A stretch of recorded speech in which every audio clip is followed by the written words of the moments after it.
After Apollo killed the terrifying serpent Phaeton, he is now acknowledged to be the great hunter. But here comes a child hunter who is trying to practice his bow and arrow. Cupid was seen by Apollo. "Hey boy, isn't it you're just a child, and you cannot defeat me because I killed the serpent with my own bow?" But Cupid kept silent and had argued with Apollo. Cupid hit the heart of Apollo. By this, Apollo had a great burning heart that made her fall in love with a girl named Daphne. But she had this curse also not to fall in love with Apollo. Daphne was another of those independent, love and marriage-hating young huntresses who are met with so often in the mythological stories. She is said to have been Apollo's first love. It is not strange that she fled from him. One unfortunate maiden after another beloved of the gods had to kill her child secretly or be killed herself. The best such a one could expect was exile, and many women thought that worse than death. The ocean nymphs who visited Prometheus on the crag in the Caucasus spoke only the most ordinary common sense when they said to him, "May you never, oh, never behold me, sharing the couch of a god. May none of the dwellers in heaven draw near to me ever.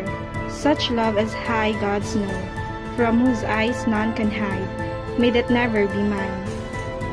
To war with a god-lover is not war, it is a despair." Daphne would have agreed completely, but indeed, she didn't want any mortal lovers either. Her father, the river god, Peneus, was greatly tried because she refused all the handsome and eligible young men who wooed her. He would scold her gently and lament, I never had to have a grandson."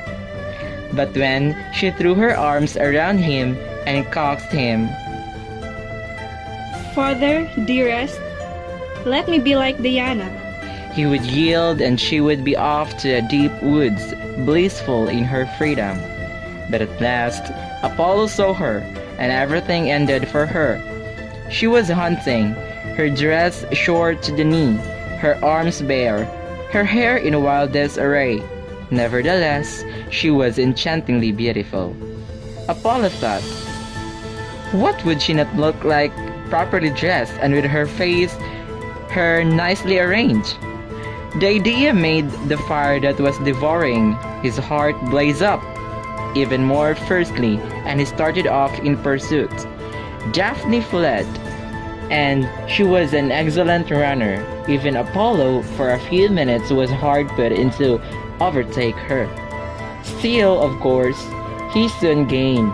As he ran, he sent his voice ahead of him, entreating her, persuading her, reassuring her. "Do not fear," he called. "Stop and find out who I am. No rude, rustic, or shepherd. I am the Lord of Delphi, and I love you." But Daphne flowed on, even more frightened than before. If Apollo was indeed following her, the case was hopeless, but she was determined to struggle to the very end. It had all but come. She felt his breath upon her neck, but there in front of her the trees opened, and she saw her father's river.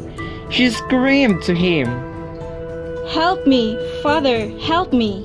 At the words, a dragging numbness came upon her. Her feet seemed rooted in the earth she had been so swiftly speeding over. Bark was enclosing her leaves were sprouting forth. She had been changed into a tree, a laurel. Apollo watched the transformation with dismay and grief. "O fairest of maidens, you are lost to me," he mourned. "But at least you shall be my tree. With your leaves my victors shall wreathe their bows. You shall have your part in all my triumphs. Apollo and his laurel shall be joined together wherever songs are sung and stories told." The beautiful shining-leaved tree seemed to nod its waving head as if in happy consent.